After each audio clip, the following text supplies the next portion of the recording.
Thank you, Sam. It's 7 o'clock, so I will call the BZA of Washington Township, Westfield, Washington Township to order. Staff, would you please note the presence of a quorum? Ms. Fortier. Here. Mr. Hatfield. Here. Mr. Schmitz. Here.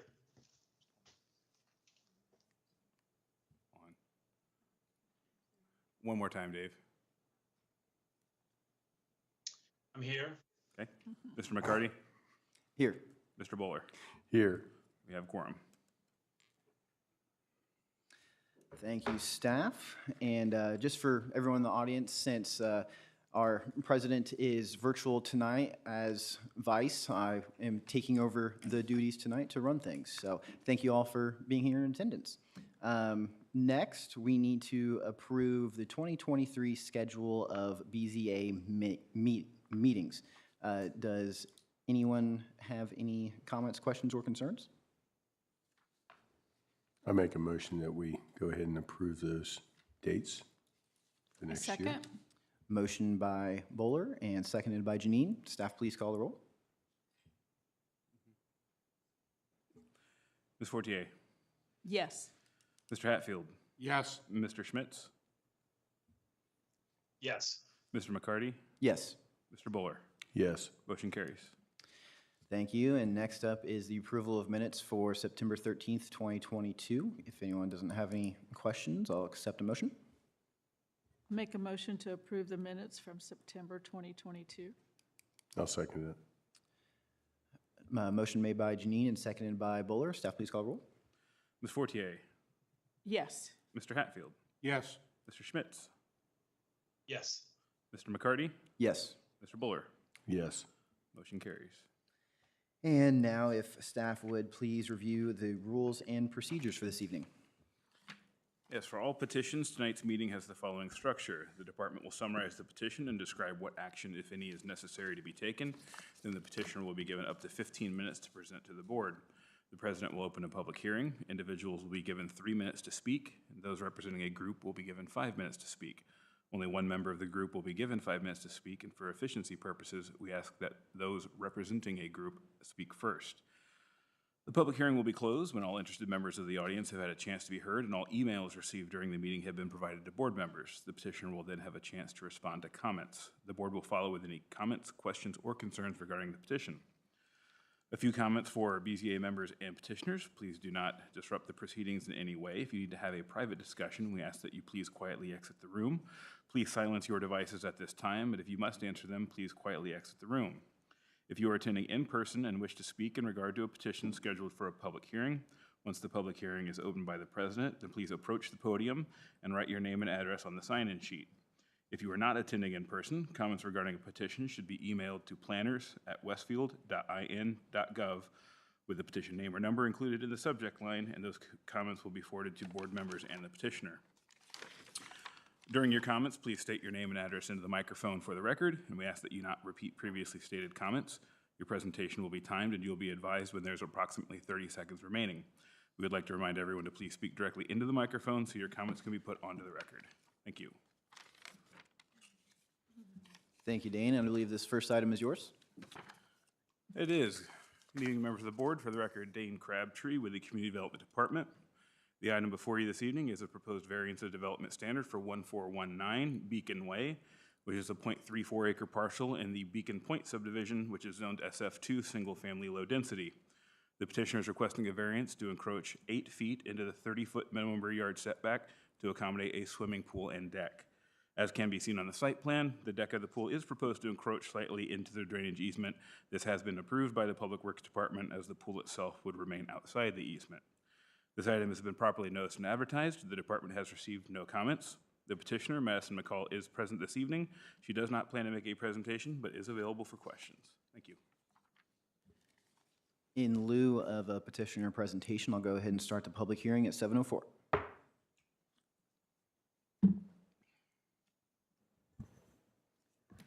Okay, if anyone would like to speak, please come up and sign in on this sheet. And anyone attending virtually, feel free to send an email. Thank you.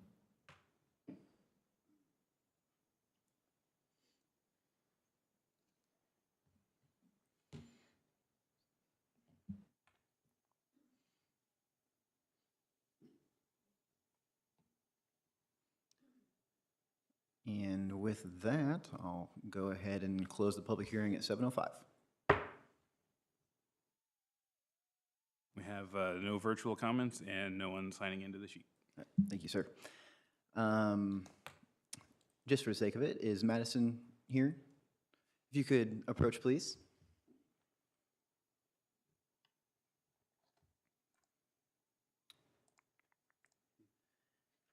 First want to ask, well, actually, if you could state your name and address for the record, please, and press the button.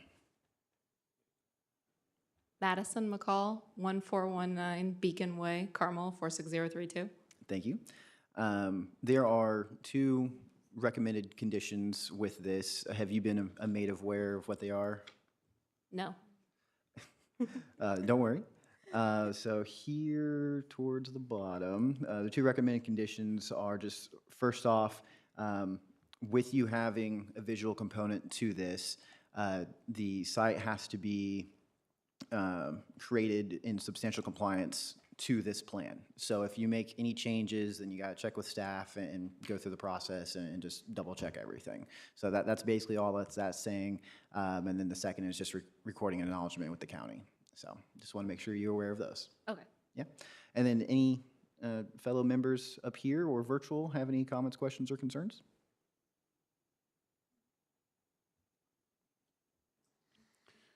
I'll make a motion that we go ahead and adopt 2210-VS-291419 Beacon Way with the following recommended conditions. One, that the property be developed in substantial compliance with the site plan, see Exhibit 3. And two, that the petitioner shall record an acknowledgement of this approval with the county recorder's office and return a copy of the recorded instrument to the Community Development Department. And I'll second. We have first by Buller and second by Janine. Staff, please call the roll. Mr. Hatfield, Yes. Mr. Buller, Yes. Mr. Schmitz, Yes. Mr. McCarty, Yes. Ms. Fortier. Yes. Motion carries. And I'll make a motion to approve the findings of fact. Second? First and seconded. Staff, please call the roll. Mr. Hatfield, Yes. Mr. Buller, Yes. Mr. Schmitz, Yes. Mr. McCarty, Yes. Fortier. Yes. Motion carries. Thank you very much. Your matter is approved. Thank you. Have fun with the pool. And our next item is the Seals subdivision. Looks like it's Weston. Thank you, Vice President, members of the board. For the record, Weston Rogers with the Community Development Department. The property is 3.5 acres in size and is located near the intersection of Country Place Drive and Little Eagle Creek Avenue within the AGSF1 zoning district. The petitioner is requesting a variance of development standard to encroach 60 feet into the 80-foot front yard setback along Little Eagle Creek Avenue for the construction of a single-family home. This item does require a public hearing tonight and has been properly noticed and advertised. Staff has received 3 public comments, which have been shared with you. The 3 public comments are related to the proposed home location, right-of-way expansion, and stormwater drainage. It shall be noted that the requested variance takes into account the future Little Eagle Creek Avenue right-of-way expansion and the associated roadway improvements. The Westfield Public Works Department has reviewed the variance request and has noted the proposed home location is acceptable. A preliminary exhibit of the proposed Little Eagle Creek Avenue roadway design has also been shared with you for reference. John Nail, Director of Public Works, is available online to answer any questions as necessary. The petitioner is here tonight to provide a brief presentation. They're here to answer any questions, as am I, should you have any for staff. Thank you.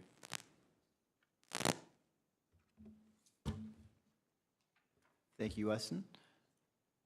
Yep.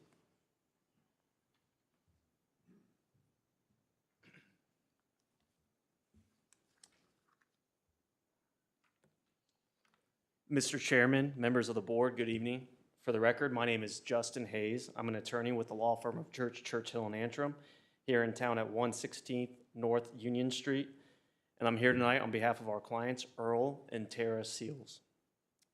They own a 95-acre farm on the Hamilton-Boone County line, located at the 15100 block of Little Eagle Creek Avenue, near the intersection of Country Place Drive and Little Eagle Creek Avenue. The Seals would like to divide off one more lot from their property, 3.5 acres in size, on the east side of the property. This lot would front Little Eagle Creek Avenue. The purpose is to allow their daughter to build a single-family home on the property. There are a few unique challenges on this site, most having to do with the proximity of the floodplain to Little Eagle Creek. Staying out of the floodway and meeting the 80-foot front setback standard would require the removal of several mature sycamore and oak trees, several of which are over 100 years old. So we're seeking a variance to allow the home to be built closer to the road. We're proposing a 20-foot setback and thus are here tonight to request a variance of the development standards to encroach 60 feet into the 80-foot front yard setback. The 20-foot setback is measured from a replatted west right-of-way line. So the actual distance from the center of Little Eagle Creek Avenue will actually be 70 feet. We have informally measured the setback distances of the homes along this stretch of Little Eagle Creek Avenue, and most are less than our proposal. Again, the setback distances have to do with the proximity of Little Eagle Creek, so we will be very much in character with the other residences in this area. Our proposed building site does fall within the flood fringe of the creek. So, in addition to platting the lot, we will need to place fill on the site and provide floodplain mitigation per Hamilton County standards. Those standards require providing 3 times the lost flood storage volume. We have plenty of space on the Seals farm to provide that. The final step to address these issues would be to apply for a letter of map revision with FEMA to officially take the site out of the floodplain.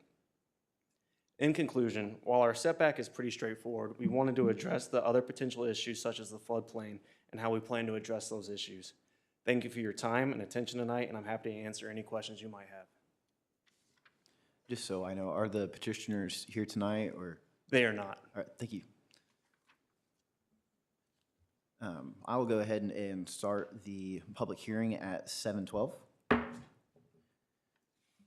Dave, did you receive through email the comments that were submitted? Yes, I did. Thank you. Okay. Give the group up here a little bit of time to be able to read these, and then we'll proceed. And if anyone has any comments, please go ahead and come up here and sign.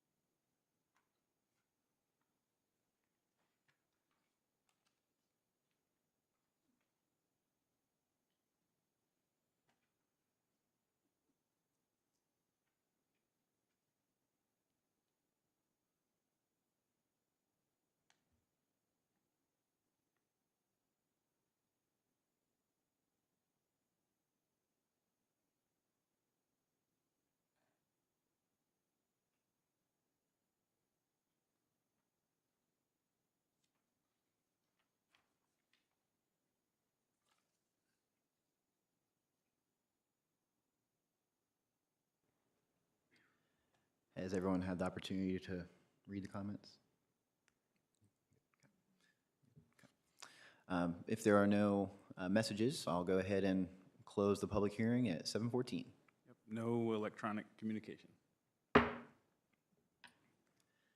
ahead and start with any virtual questions, Dave. Thank you, Victor. We've had a ton of we've had many petitions over the years for the properties that are on the north and west side of Little Eagle Creek Road, Little Eagle Creek Avenue. They're always difficult in the sense that you've got floodway to the west and the north of the properties, and the roadway. There's usually a very narrow strip of where the properties can be developed. We've had a lot of accessory building requests and room additions, and always issues with setback because of the unique nature of the ground and yet plenty of acreage. In this case, they're carving up an AGS compliant lot, at least as far as acreage goes. So I'm sympathetic to that, to just the nature of the property, and the challenges that it provides. The one question I wanted to have for the, well, let me back up half step. It seems from the comments that we heard from Wes regarding the road right of way, that there won't be any inequitable taking from parties on one side or the other of the property based on the future expansion of it. So that seems like a non-issue. The setting of the property, I just wonder when I look at this, is there any reason why it couldn't be, seems like it could be moved a little bit farther back, and not be with the trees, not get into the trees. If it moves straight west, it would seem like that 80-foot setback line would bisect the house. Could the petitioner comment on the difficulty in doing that and what I'm probably not seeing?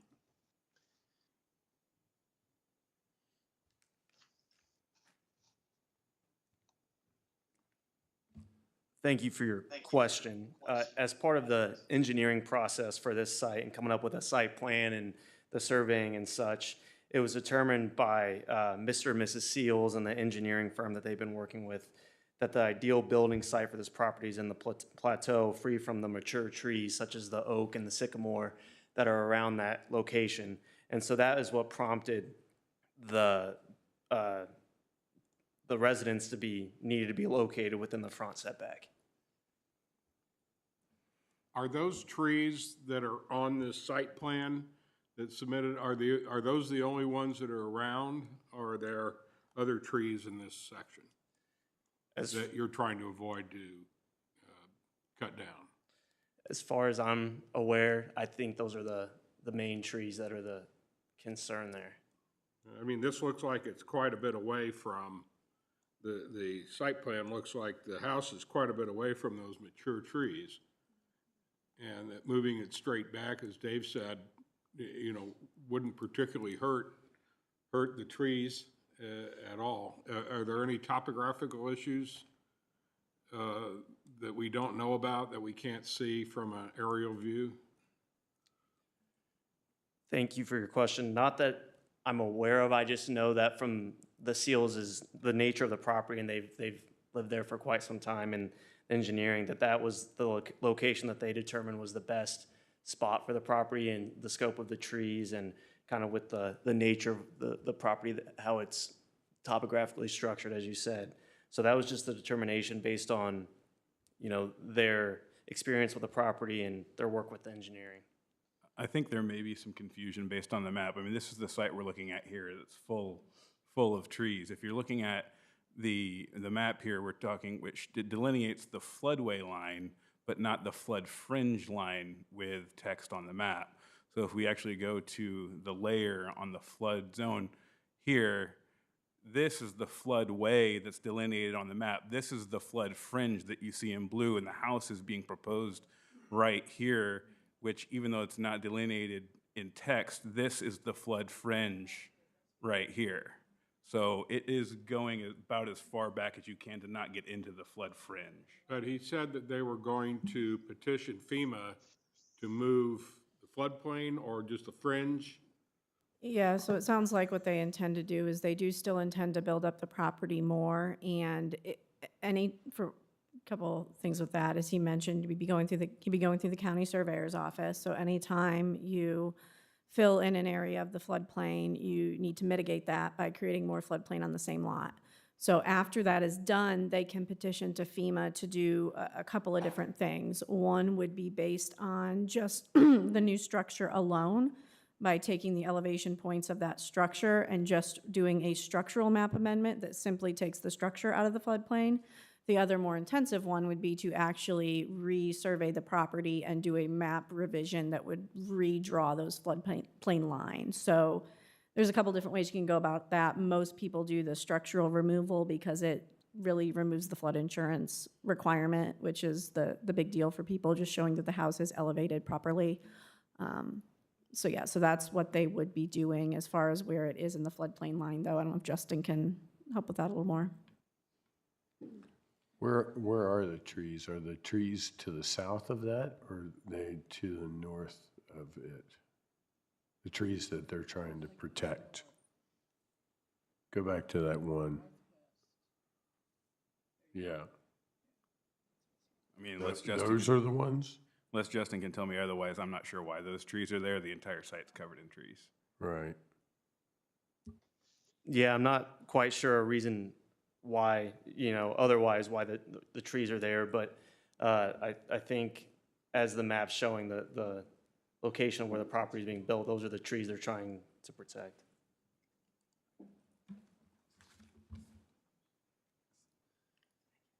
Yeah, so on the site plan here, it's my understanding that the hardwood trees that you see here where, yeah, right where the mouse is, those were trees that were surveyed to show what would have to be removed if the home were to go there. That's my understanding. Yeah. I see it now because there's an overlay. The house overlay is on Yeah, top of those trees. That's a Correct. good Yeah. clarification, because I was looking at the aerial map and I was like, wait, there's not a house there, so Yeah. appreciate that, thank you. That's what that is. Oh, and so that would be the 80. I see it now. Thank you. Yep. The hypothetical house. Yeah, hypothetical house. Dave, were all of your questions answered?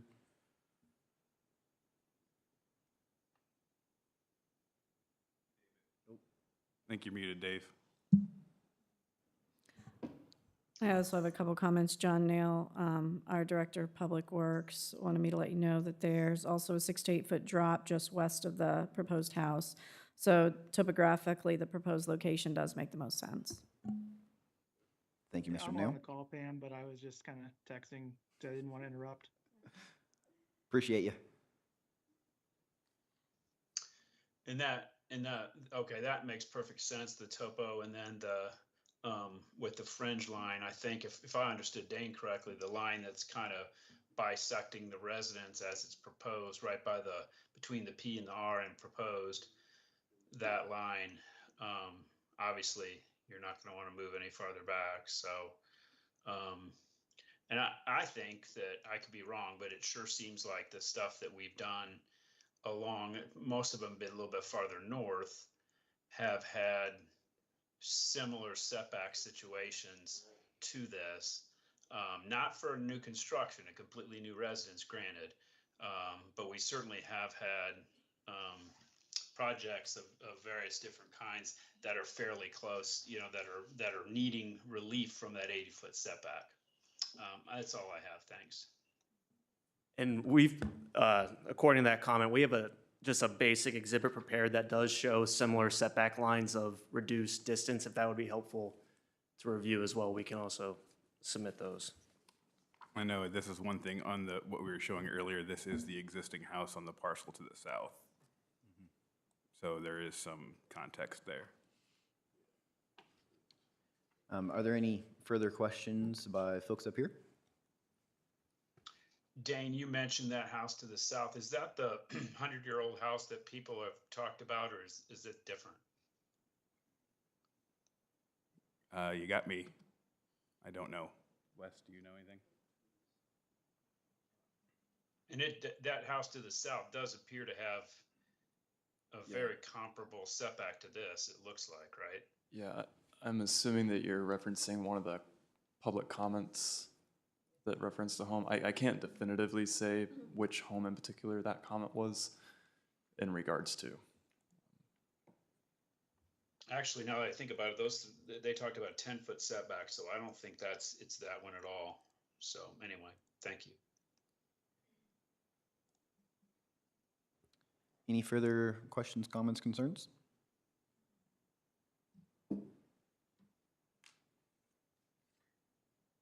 If not, I'll entertain, well, sorry, one thing, just as the previous petitioner, I wanted to point out, you're aware to the recommended conditions?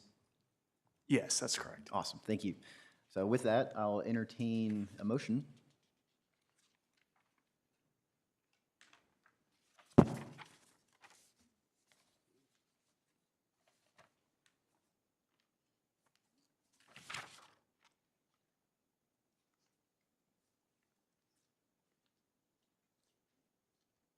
I'll make a motion to approve 2210 VS 30, the Seals subdivision, with the two recommended conditions that the property shall be developed in substantial compliance with the site plan shown as Exhibit 5, that the petitioner shall record an acknowledgement of this approval with the county recorder's office and return a copy of the recorded instrument to the Economic and Community Development Department.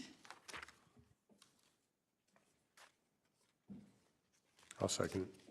We have a motion and seconded. Staff, could you please call the roll? Mr. Buller, Yes. Mr. Schmitz, Yes. Mr. McCarty, Yes. Ms. Fortier, Yes. Mr. Hatfield. Yes. Motion carries. And I'll make a motion to approve the findings of fact. I'll second. We have a motion and second. Staff? Mr. Buller, Yes. Mr. Schmitz, Yes. Mr. McCarty, Yes. Ms. Fortier, Yes. Mr. Hatfield. Yes. Motion carries. Thank you. Matters approved. Thank you. Moving right along, our next is 4180 Westfield Park Road. Lauren?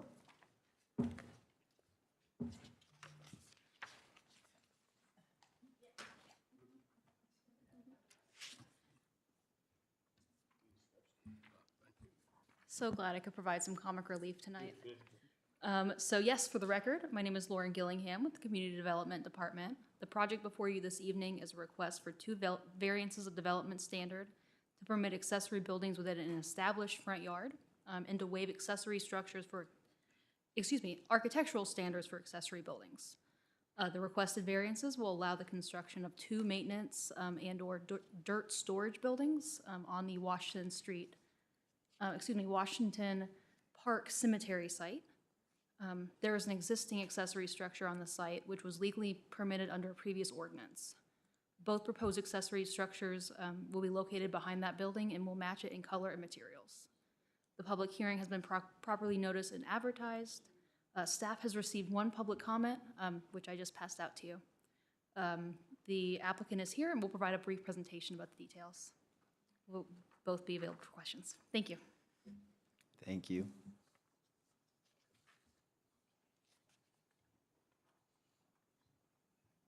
Good evening. For the record, my name is Kathleen Bowes. I'm an attorney at Church, Hiddle, and Antrim with offices located here in Westfield at 116 North Union Street. I'm joined with by a representative and board member of Washington Park Cemetery Association, Ted Mao. We're here to ask for variances from development standards to permit two accessory buildings to be built within an established front yard and to waive architectural standards for those structures. The two buildings being proposed are 1,200 square feet and 576 square feet respectively. We're first requesting development standard variances to reduce the required setback of the two proposed buildings. The required setback was established with the construction of the Prairie Water Event Center in 2021. This building is 360.77 feet from the right-of-way of Shady Nook, and the proposed maintenance buildings show a setback of 79 feet and 116 feet respectively. An existing maintenance building is currently set back 32.5 feet from the right-of-way. The event center also established the architectural standards on the property. The Westfield UDO states that buildings shall be constructed with the same building material quality and level of architectural detail on all building facades. This is not practical for open dirt barns. The proposed exterior material is corrugated metal. If you have any questions, myself and Ted are here to answer those. Thank you for your time. Thank you very much. I will go ahead and start the public hearing at 7:29.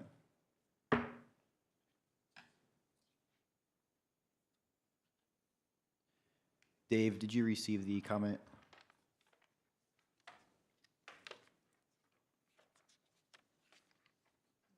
All right, Dave, I had you muted. Did you receive the comments? No, by email, no. And I had lost all audio there for quite a while. Lauren is sending it to you. Oh. What's the email I sent it to?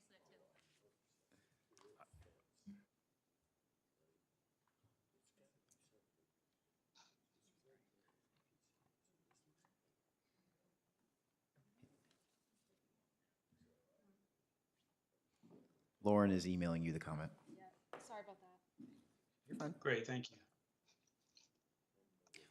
Did you want to speak on this matter? Yep.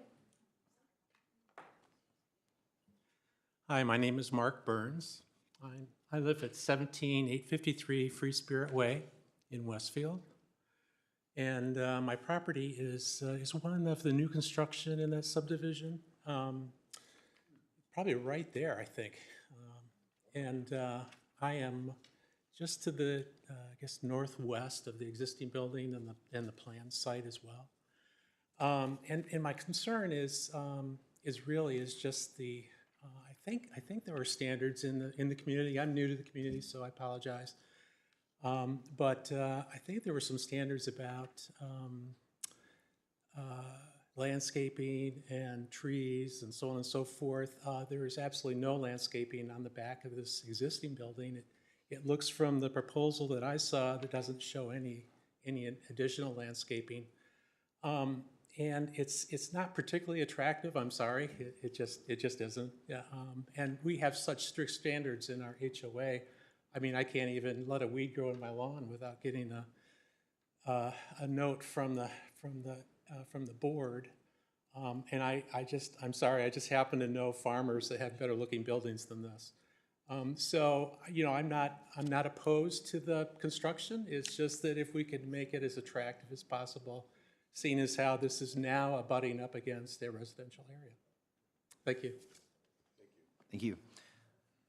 And Dave, if you've received the comment by now, it was similar regarding landscaping. Yes, I received it, thank you. Okay.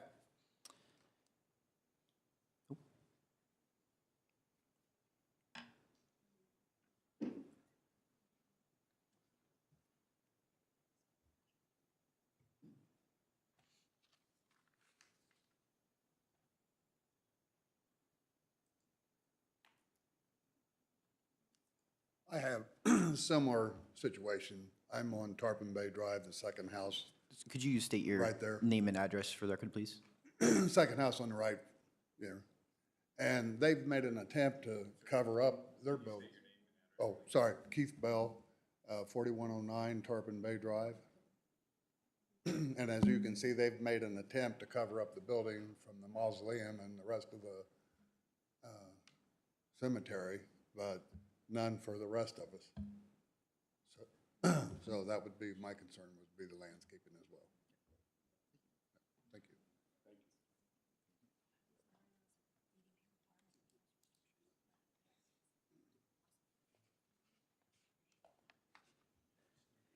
In lieu of any others, I'll go ahead and close the public hearing at 7:33.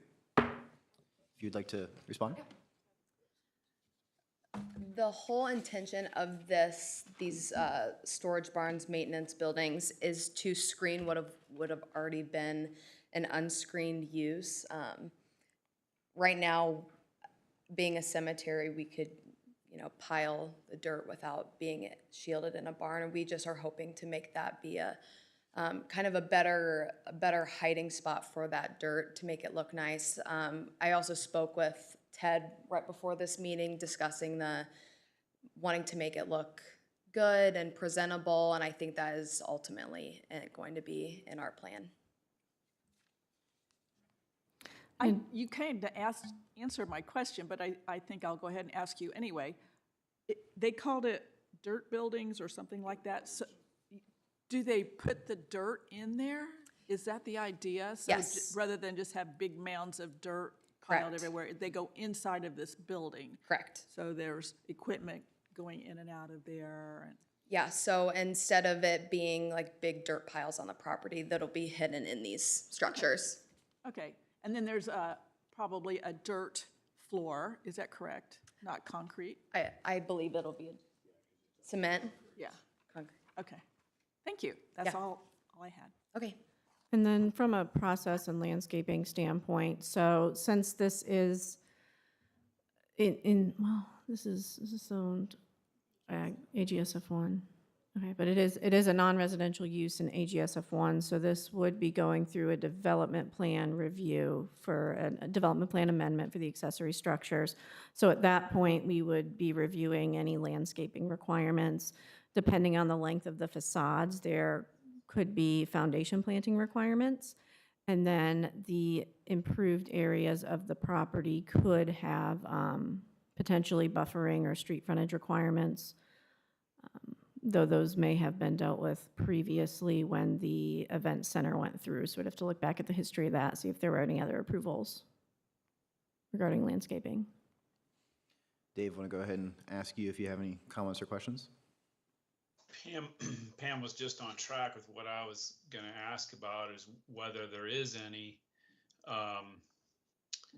landscaping. I mean, to me, I think if there was a stand of evergreens that would shield the properties to the north, that would do the trick more so than foundation plantings. But I'm guessing that since it's AGSF1 and it's a residential use, is there any buffering requirement? And I guess if it's buffering, it's just distance, right? Is there any landscaping that would be required? Yeah, so the landscaping chart goes by use or zoning district, whichever is more restrictive. So in this case, it would be considered an institutional use against residential, which would require a buffer, unless that was waived in the previous approvals for the event center that was done a couple of years ago. Pam, could we add that as a requirement? You could. Okay.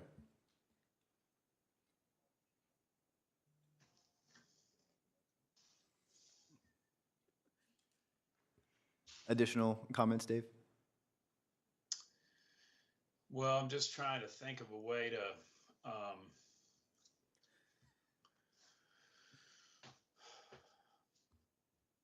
to address it if the petitioner's willing.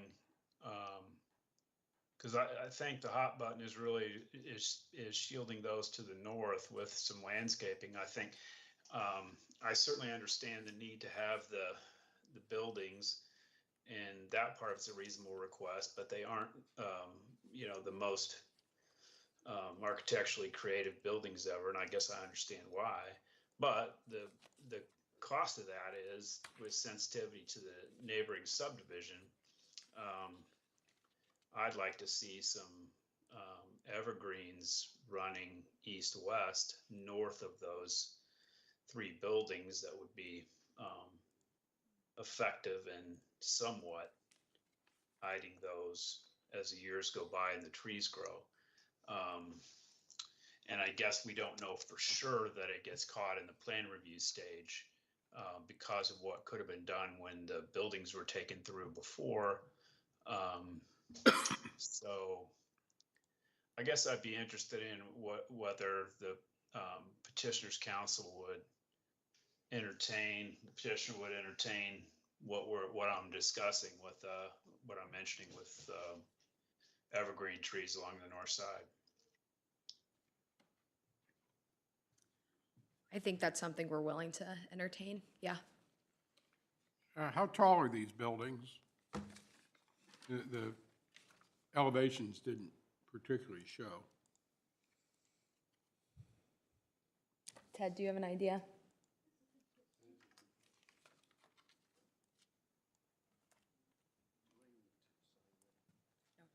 Okay. My name is Ted Mao, and I'm on the board of Washington Park Cemetery. I think the buildings are about 14 feet high. You know, in the wintertime, when we dig a grave, you know, you're taking dirt out of the ground, and you put in the casket and the vault and all that, and you can't get the ground compacted exactly back the same way. It will sink. So all throughout the year, we need dry dirt. And if you keep the dirt out in the wintertime, you know, we have to bring it from another location, or we have to put tarps on it or something like that. So we have buildings like this at all of our other cemeteries, just to keep the dirt dry so that when the families come out and they expect to see the graves filled, we can fill them with the dry dirt. So that's why we have these buildings. About 14 feet tall, and we think they'll do the job for us. And I don't think that we would be opposed to any kind of screening. I mean, we just built this pretty nice building at the front of our cemetery, and we didn't, hold back on too much cost up there. So I think we'd be willing to put in some trees back there, as long as it was a reasonable request, We don't want to plant a forest back there, but we would certainly look at doing something for screening. And if that was going to come along anyway, I mean, I think we've always been very, we've always worked with Westfield to do what we need to do, so. Thank you. I can see a neighbor coming back up, but can't speak now because we've passed the public hearing. So, but I assume you're asking about screening on the east side, possibly? Yes. Yeah.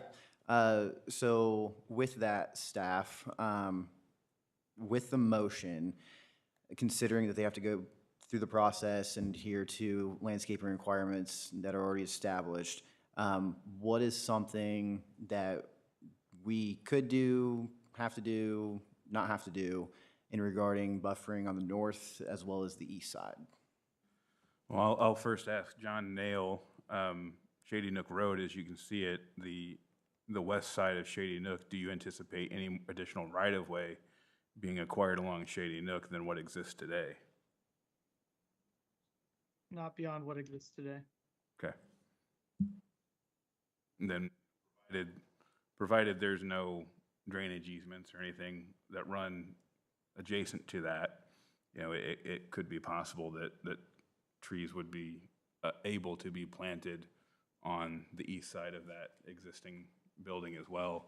As long as, again, feasibly so there's no adverse effects to enter the buildings or get around or anything like that, so. If I may, so I actually pulled the plat right before this, and there is a 20-foot, or excuse me, it looks to be about 50 feet of a regulated drainage easement. There is a drainage tile that runs along Shady Nook Road, and then from that tile, it's measured 75 feet into the cemetery property. And then when that tile drops off, there is another 20-foot drainage utility easement along the parcel line. So it might be a bit of a squeeze just with the existing easements on the east side of the property.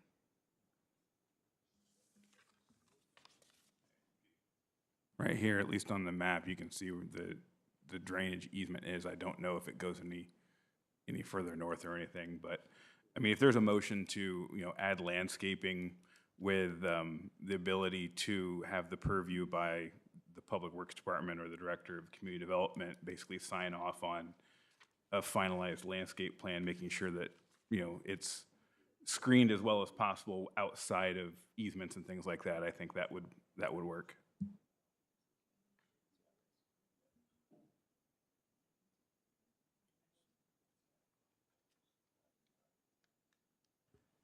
Did we have any further comments or questions?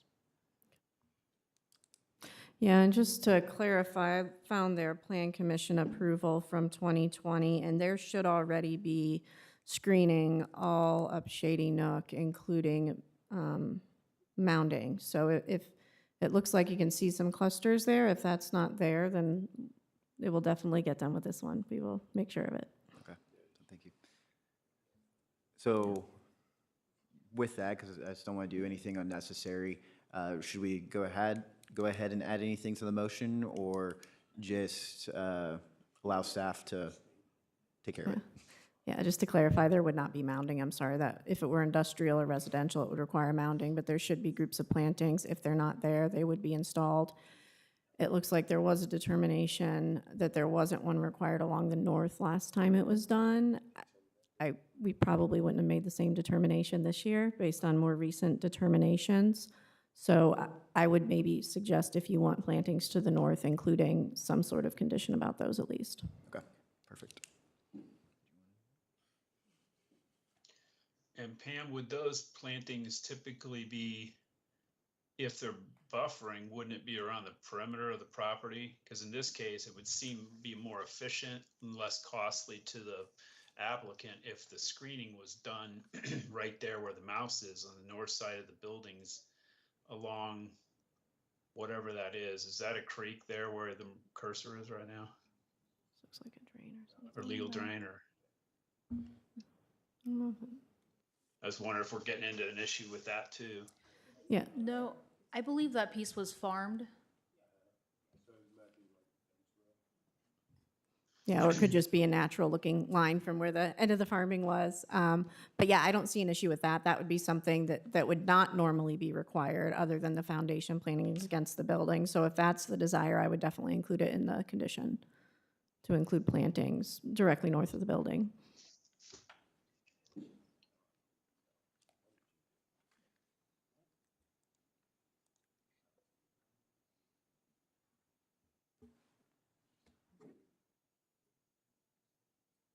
Are those plantings that are shown along Shady Nook that you can see, are those bushes or trees or, because it could be as simple as extending the same landscaping for along the north side of the new improvements. Yeah, it would be a Just mix. extending the same thing, Yeah, but it I would be can't a tell if mix those per our non-residential, external street frontage landscaping for 3 shade or evergreen trees, 2 ornamental trees, and 25 shrubs per 100 feet. So they're usually clustered in little groups. Can we dictate how high that the screening needs to be? I mean, you could, our UDO does have minimum planting sizes, but if you were going higher than that, then yes, you could. And I can pull up what those are. Okay. While we're waiting for Pam to find that, I assume you're aware of the 2 recommended conditions already on there? I am. All right, thank you. Yeah, my only concern is that they're going to be 14 feet high, so you'd want some like mounding, right, and some arborvitaes or whatever to be able to provide some screening like right away with the hope that they will continue to grow. Yeah, the minimum height for evergreen trees is 6 feet in height. Shade and ornamental trees are measured in caliper, and it's 2-inch caliper, and shrubs 18 inches. So if you wanted them to be more substantial, you would either need to add an increased height or add a mound. Thank you.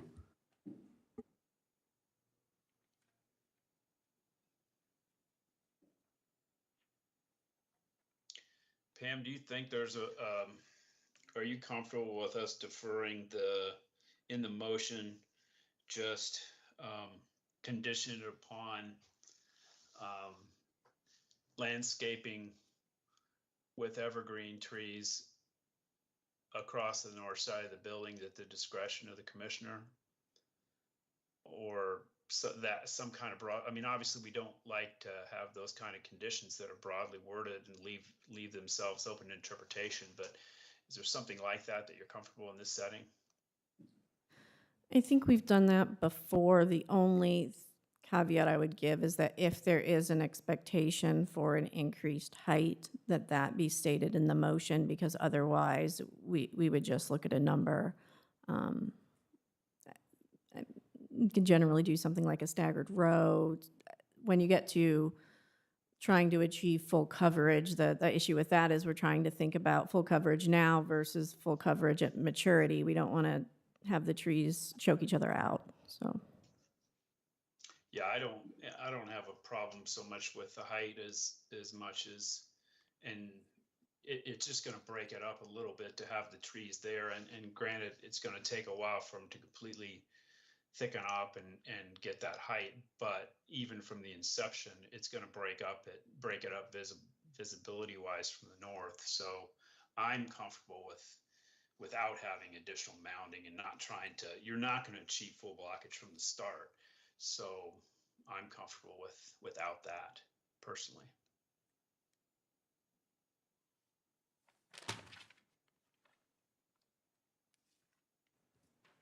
If there's no more comments, questions, or concerns, I'll entertain a motion.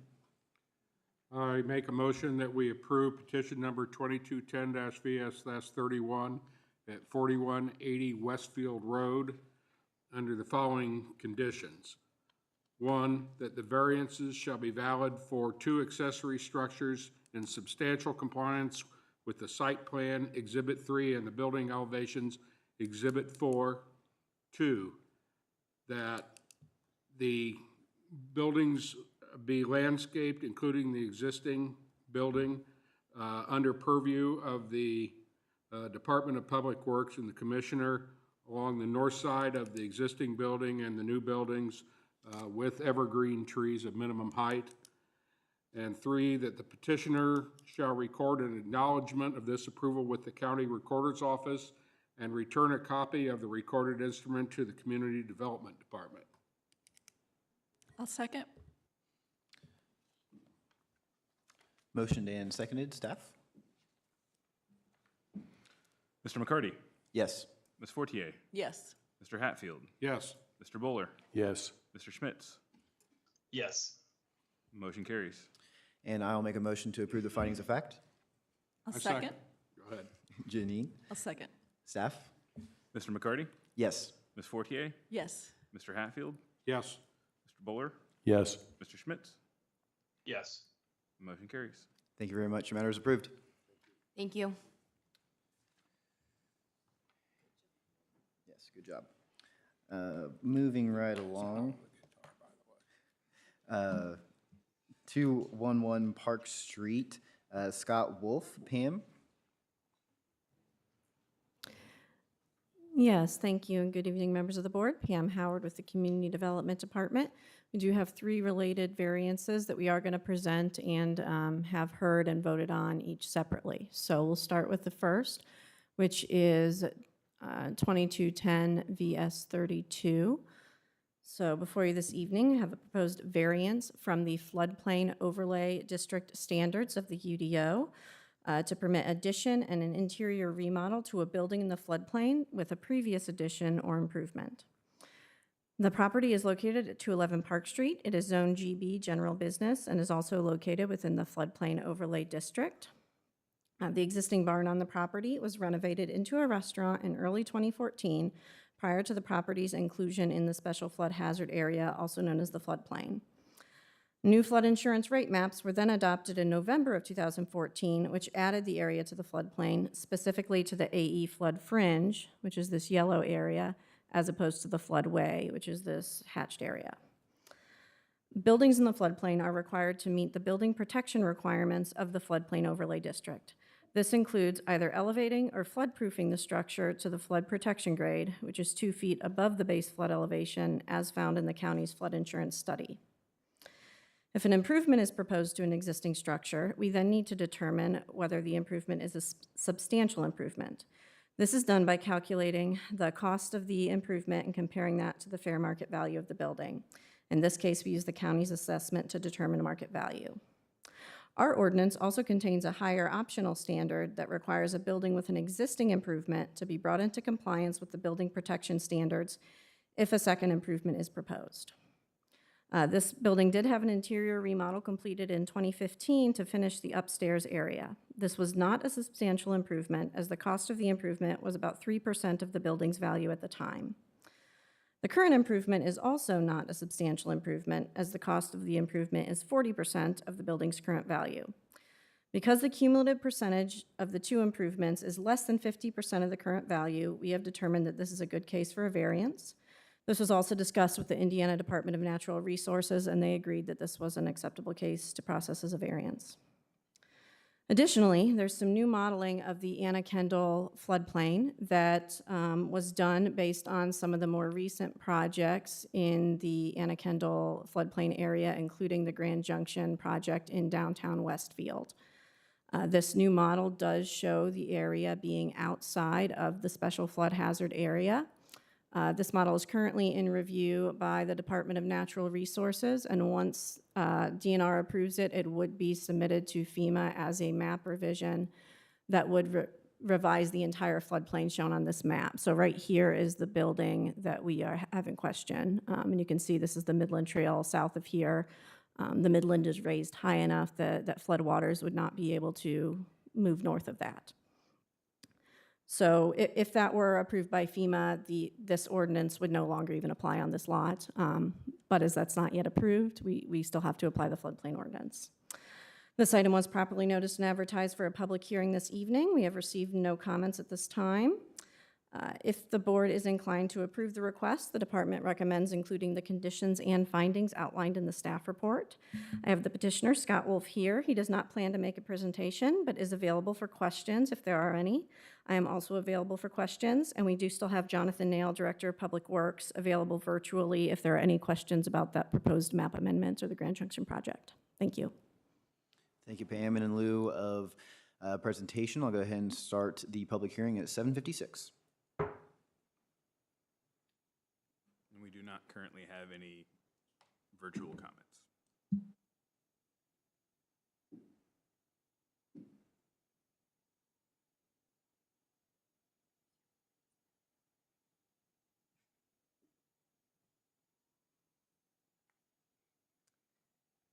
Good evening, members of the commission. This is Melody Jones. I live at 211 Mill Street, so just kind of around the corner. I've lived on Mill Street over 40 years. I remember when we flooded frequently in downtown Westfield. When Grand Junction was built and Mill Street was extended, the whole point of that was to create regional detention. And as Pam mentioned, it has taken many, many years, but it is going to finally get approved, and folks like Scott won't have to come in and ask for variances anymore. We had an amazing rain about a month ago, and I watched the raging water come through just exactly like it was supposed to through Grand Junction Plaza. Never came over the weir that is right there. It has a few times.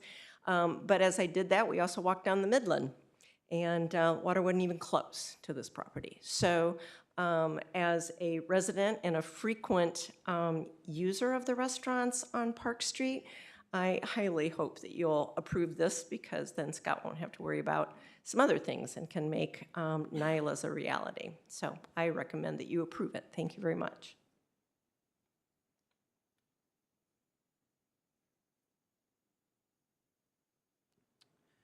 And with that, I'll go ahead and close the public hearing at 7:58.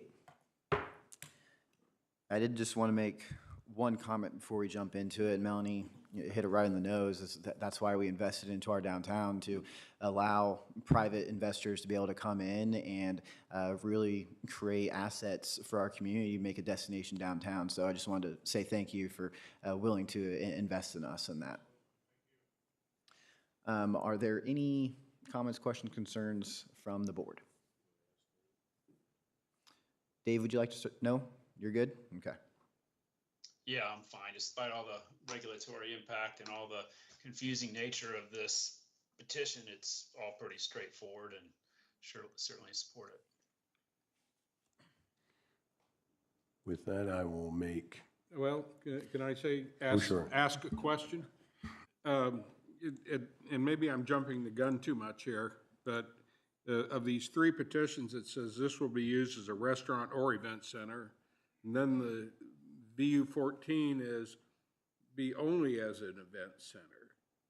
So I'm kind of confused as to what the intent is here. Yeah, that would be explained later. So I can say that they could go in and use it as an event center without remodeling, or with a variance to allow that. They could go in and use it as a restaurant now without remodeling. So depending which it will be used as will probably depend on whether or not this variance is approved. But if it were to be used as an event center, it would likely be on a temporary basis until this remodel could be done, if it can't be done immediately.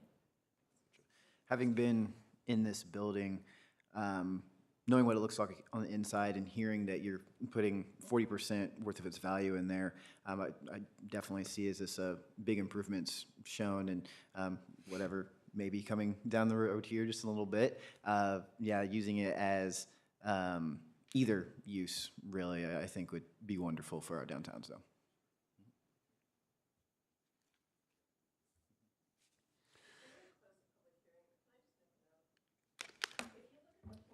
Just come up first real quick, please, so Dave can hear you. Oh. On the plans on the side, it says 221 Park. It's 211.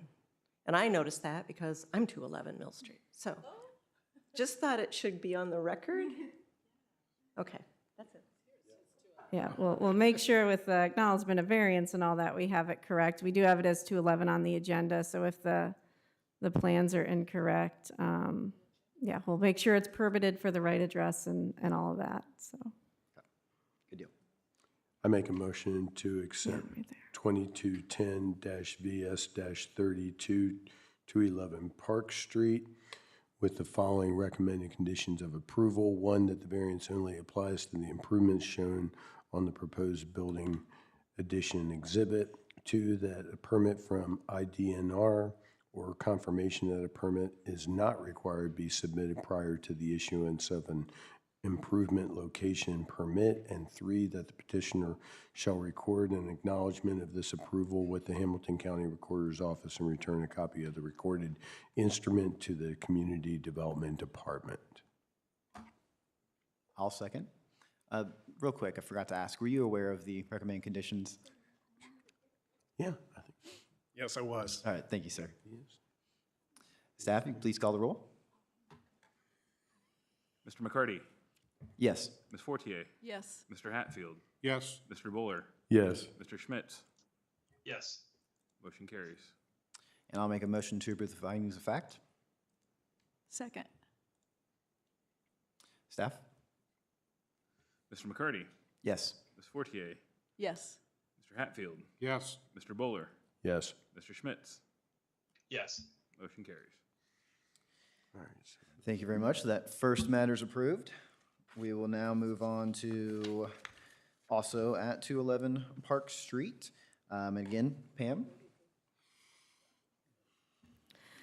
Thank you again and good evening. Pam Howard with the Community Development Department. So the next variances do relate to the same property at 211 Park Street that is zoned general business. These variances would be to exempt the architectural standards and required off-street parking spaces to permit the expansion of this existing building. Building additions are required to go through the development plan approval process, and those additions are currently required to meet our current architectural standards for business. This proposed variance would allow the addition to be constructed to match the existing building.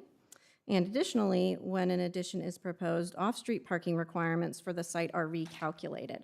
The requested variance would exempt the off-street parking area requirement so that the expansion can be built without construction of a parking lot.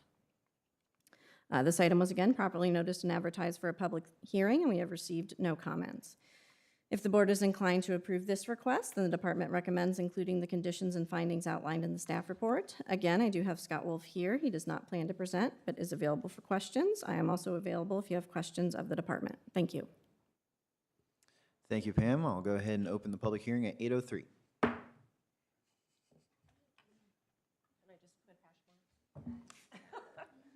Okay, Melody Jones, 211 Mill Street. I do want to ask a question. When Pam said no comments, I'm also serve on the Downtown Westfield Association. So I know that we were all polled, and I believe you should have received a letter from. I did not. I don't know if it could have been sent to Kevin, who was out this week and not made its way to me, or I did follow up with Steve earlier today and did not get anything. So all the comments that I saw, because we were all in a big chain, is that we all approved it. So, but I'm going to speak on behalf of myself. In regards to the parking, I probably am impacted more than most people in Westfield with downtown lack of parking. And I have to say, we just deal with it. I'm very, very excited to know that Union Square is coming and a parking garage will be a part of that. Our library is getting built just down the street and there will be additional parking with that. And you know what?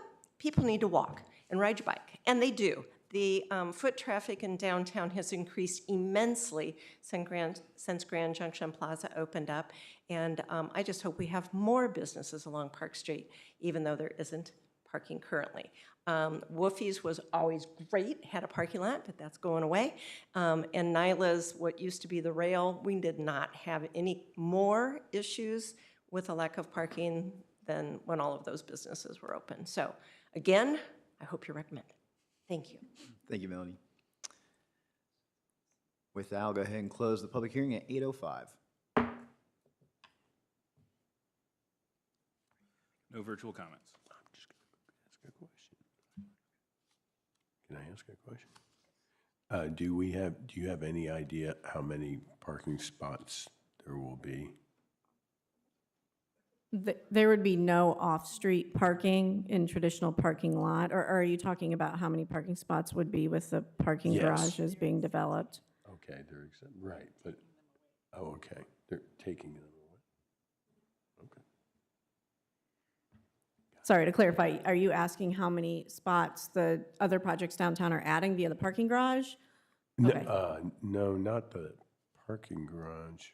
Or are you saying how many would this site be providing? Because this site would not provide any off-street parking. So they would just use the existing parking on-street, along Park Street and Mill Street, and then utilize any other shared parking that is constructed or currently in use downtown. Okay. Which is common. If the property were zoned LBH, which is our local business historical district, those standards are waivable, and we don't require off-street parking in there. That would probably be an appropriate zoning district for this, but they'd still be dealing with the same architectural issues, so rezoning the property to that wouldn't make much sense because they'd be here anyway, asking for the other standards.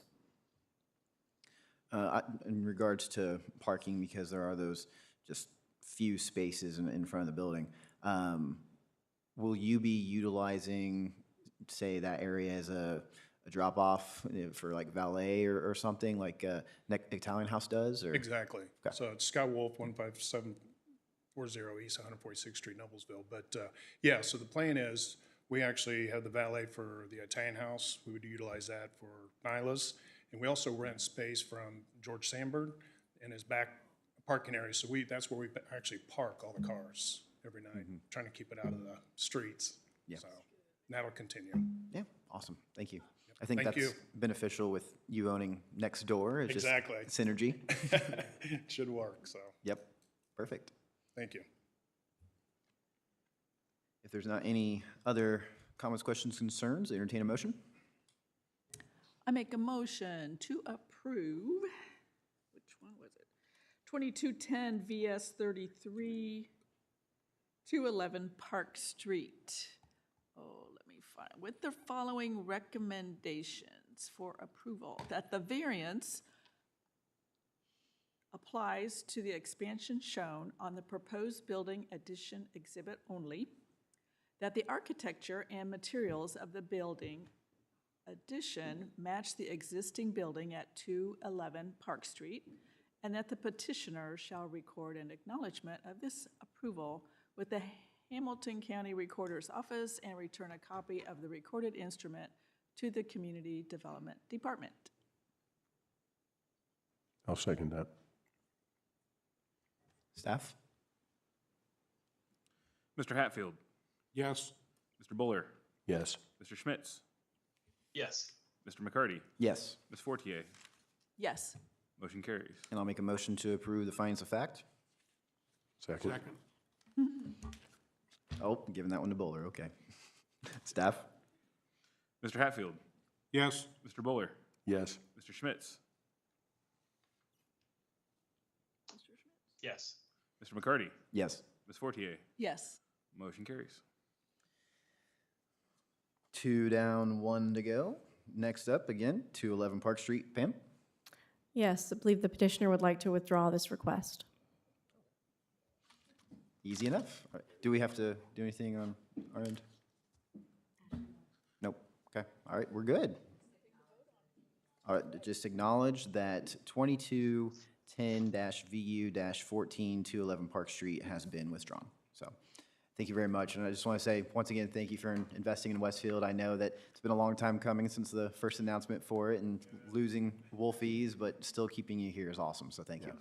Yes, we're excited too. Thank you. And thank you, Melody Jones, too, for explaining some of the history of the flooding, too. I really appreciated that. All righty. Looks like our next is 800 East 169th Street, patch development. Ryan? Thank you, Vice President, members of the board. For the record, Ryan Collingwood with the Community Development Department. The project before you this evening is a variance of use request to permit a commercial recreational facility on the property located at 800 East 169th Street, which sits on about 5.1 acres. The site obtained its detailed development plan approval in 2021, in addition to a previous variance of development standard approval, which targeted architectural-related standards, also approved last year. With this being said, the site is currently in development today. The subject property is zoned open industrial. The zoning classification of the adjacent properties north of 169th Street are also zoned open industrial. The Hayworth Business Park PUD is the zoning designation directly across the street of the property to the south, which has an underlying zoning classification of enclosed industrial. There is also enclosed industrial zoning in close proximity to the east of the subject property. While a commercial recreational facility is permitted by right in the general business and enclosed industrial zoning districts, it is not currently permitted in the open industrial zoning districts, hence the reason for this request. This item is before you for a public hearing and has been properly noticed and advertised. Staff has received no public comments regarding this petition. The petitioner is here tonight and will provide a brief summary of the proposal. He is available for questions, as am I, should you have any for staff. Thank you. Petitioner?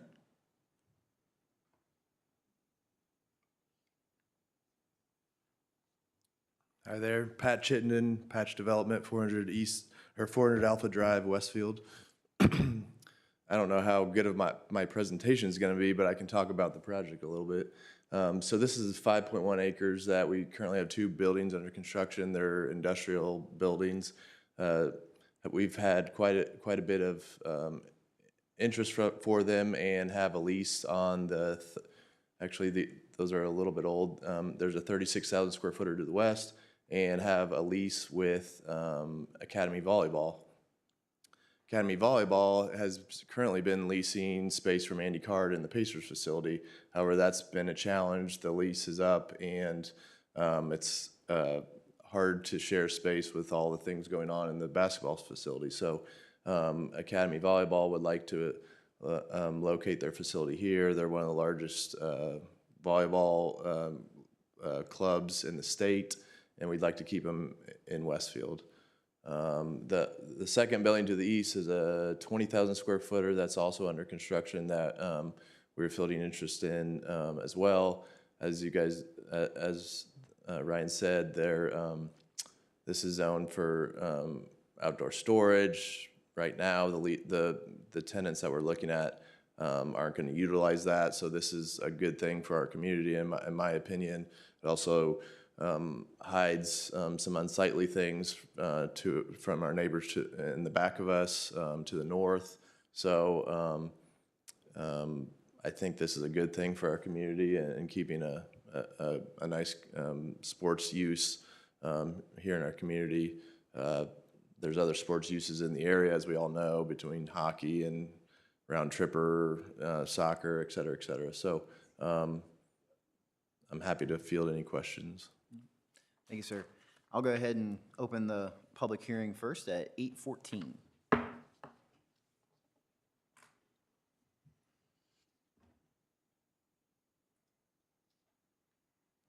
We have no current virtual comments.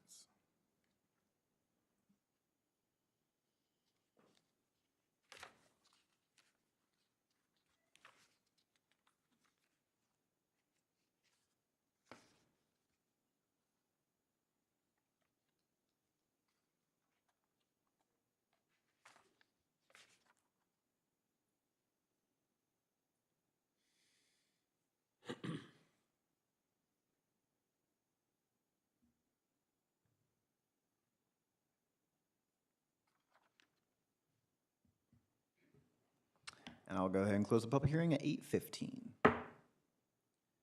Any comments, questions, concerns from the board?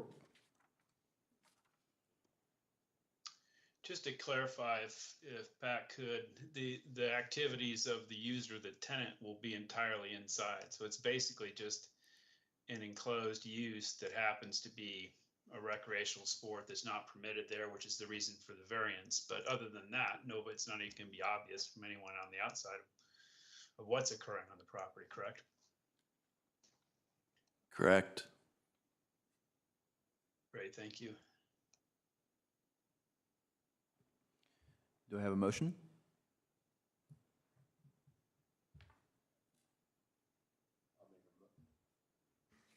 I will make a motion to adopt 2210-VU-12, 800 East 169th Street with the following recommended condition: that the petitioner shall record an acknowledgement of this approval with the Hamilton County Recorder's Office and return a copy of the recorded instrument to the Community Development Department. I second. Motion and seconded. Staff? Mr. Bowler? Yes. Mr. Schmitz? Yes. Mr. McCarty? Yes.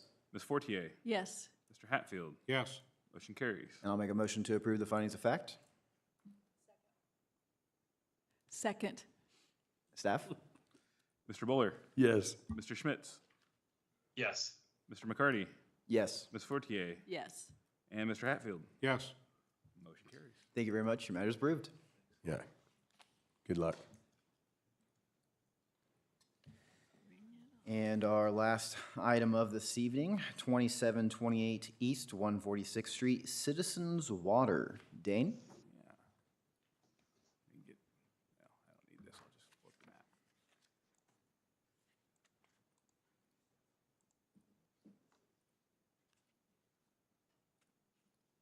map. All right. Good evening, members of the board. For the record, Dane Crabtree with the Community Development Department. The item before you this evening is a proposed temporary variance of use for 2728 East 146th Street, which is zoned SBPD, a Special Business Plan Development. This property specifically outlined on the map right here.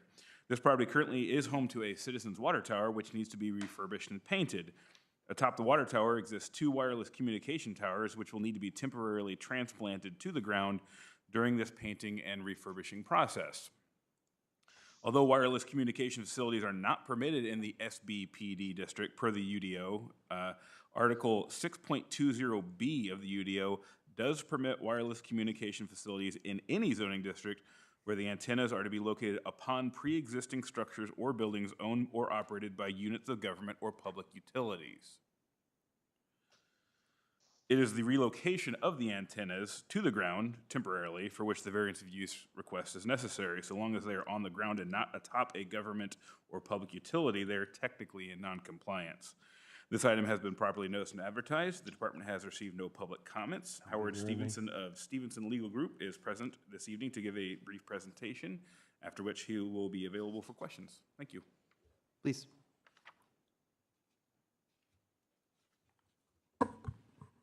Thank you. Good evening, Vice Chairman McCarty, and in person, and I believe Chairman Mr. Smits is online, and fellow board members. For the record, my name is Attorney Howard Stevenson. I'm with the law firm of Stevenson Legal Group with an address in Indianapolis at 612 East Market Street. And I'm here on behalf of the petitioner Citizens Water of Westfield LLC. And I have with me from Citizens Mr. Paul Johnson, who's here to answer any questions if they may come up. As Mr. Crabtree did summarize so succinctly and eloquently, so I won't belabor the point, but we are here to petition for a variance of use for a temporary installation of 2 cellular facilities that are currently on top of Citizens Water Tower because of some maintenance, repainting, and rehabilitating of that tower. They have to temporarily relocate that facility. So we are here to request the petition for the variance of use, and we believe this won't adversely affect any of the adjoining property owners or value of property or anything like that. So we're here to answer any questions that you may have. And thanks for the opportunity to present this evening. Well, there's no one in the audience, but I will start the public hearing at 8:20.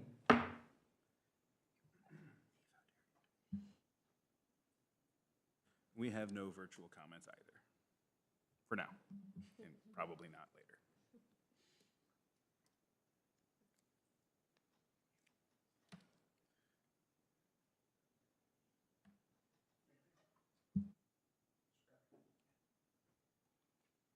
I do apologize. We also have in the audience a representative from AT&T, the owner of one of the cellular facilities. I believe in the proposed conditions, there was a 30-day period.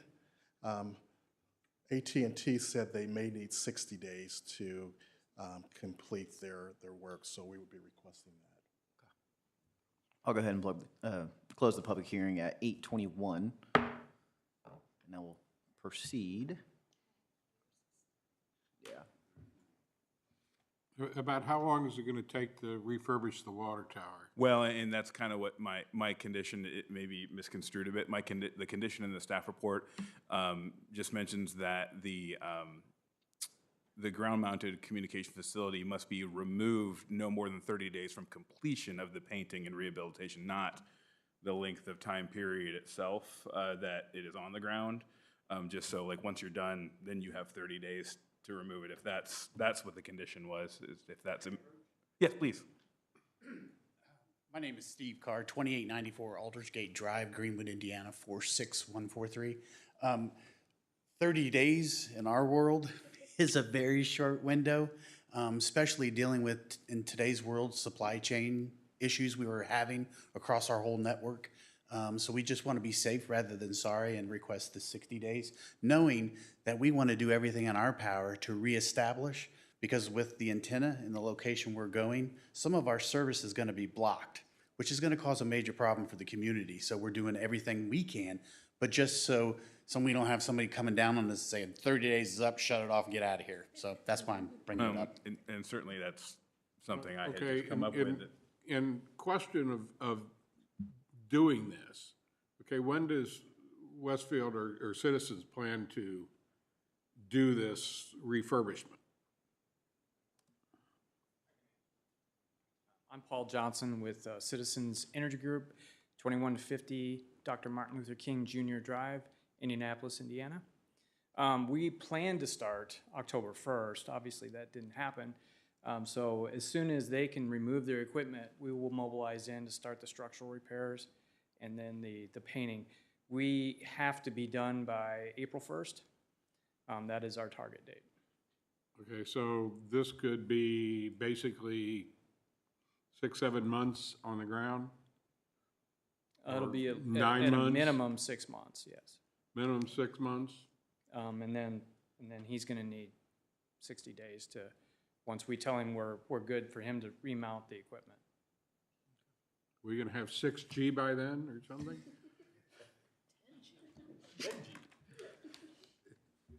I'll just add that I know it's one of our eldest water towers in Westfield, so I appreciate you guys wanting to maintain that, and instead of, tear it down and do some other improvement. I always appreciate growing up that we still could be a water tower town. Don't have too many of them anymore, but I appreciate you keeping it nonetheless.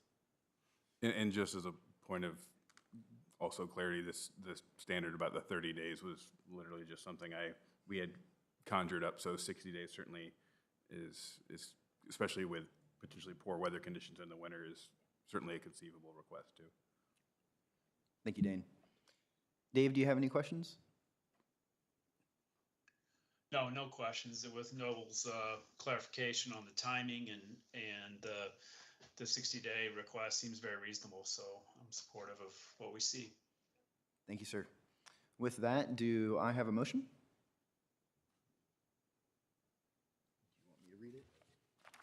I'll make a motion to approve petition number 2210-VU-13, address of 2728 East 146th Street, regarding the antennas on the water tower under the following conditions.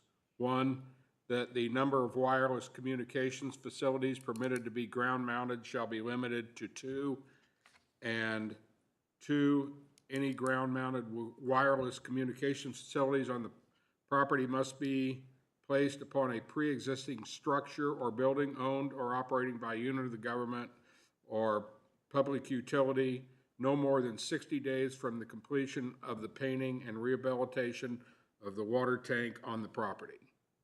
Second. We have a motion and second. Staff? Mr. Schmitz? Yes. Mr. McCarty? Yes. Ms. Fortier? Yes. Mr. Hatfield? Yes. Mr. Bowler? Yes. Motion carries. And I'll make a motion to approve the findings of fact. Second? Staff? Mr. Schmitz? Yes. Mr. McCarty? Yes. Ms. Fortier? Yes. Mr. Hatfield? Yes. And Mr. Bowler? Yes. Motion Thank you carries. all for being here. Matters approved. Thank you. Have a good evening. Yeah, you as well. Safe travels home.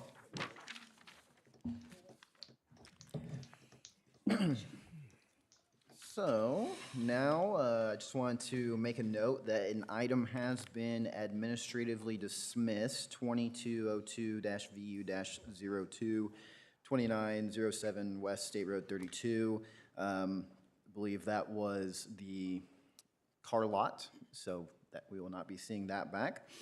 And now, looks like it's me with Plan Commission liaison comments. Oh, thanks, Bowler. Recognize it's 8:27. I'm going to try to be quick here, okay? Since Dave mentioned last time to do a recap on the previous 2 Planning Commission meetings, I will go ahead and do so. Thank you, Dave. Dating back to 9/6, September 6th, we approved amended rules of procedure for the Plat Committee. And on our consent agenda, we had the Guidepost Montessori Daycare on Spring Mill and Market District on Tournament Trail. That was the actual construction of the building itself. Items of business, I-Beach 31 at Graham Park. It was continued till next meeting I'm about to get to. The UDO amendment for landscape bonds was approved. Austrian Pine PUD amendment for Ortho Indy expansion was approved, and it's since been approved at council as well. And the UDO amendment for the floodplain, we held a public hearing on that. And it's a good thing I really take notes now. I did not at school, so you got to know I'm very passionate about this. Then for 9/19, it was our first workshop meeting, but we did start it off in a traditional fashion where we approved unanimously I-Beach 31, and that was just approved at council last night. And we also had discussion revolving the Westfield Yard PUD. Wait a second, we had a meeting. Oh, okay, well, I guess I'm doing the past 3, my bad. I'll try to get out of here before 8:30. Westfield Yard PUD, that's at the southwest corner of 32 Grave Road, 75 townhomes, dog park, walking path, so on and so forth. It was a nice first workshop meeting, and please note that Dane is alive, even though he is coughing up a fit over there, went down the wrong pipe.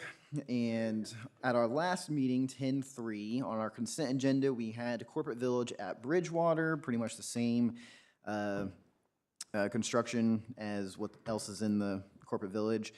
Sagility Turf Field and Parking Addition, the Ortho Indy Phase 2, officially approving that. Farmers Bank on Spring Mill, just behind Meyer there. And then items of business, we had Plan Commission Order 2202, creates new economic development area in Osborne Trails, and confirms that the approval from RDC fits the comprehensive plan. That was just approved at City Council last night as well. The item that was continued was Westfield Yard PUD, so hope to see that coming up soon. And then public hearing item was the Wheeler Landing PUD for Market District, and we went ahead and made a favorable recommendation for that then, and that was approved last night at City Council. So that is all I have. If anyone else has any comments, Ashley, staff, otherwise, I'll entertain a motion to dismiss. I make a motion to dismiss. Second. Bowler, Jean, staff? Yes. Yes? Yes. Yes. Yes. Thank you all. Please note, we did leave at 8:30.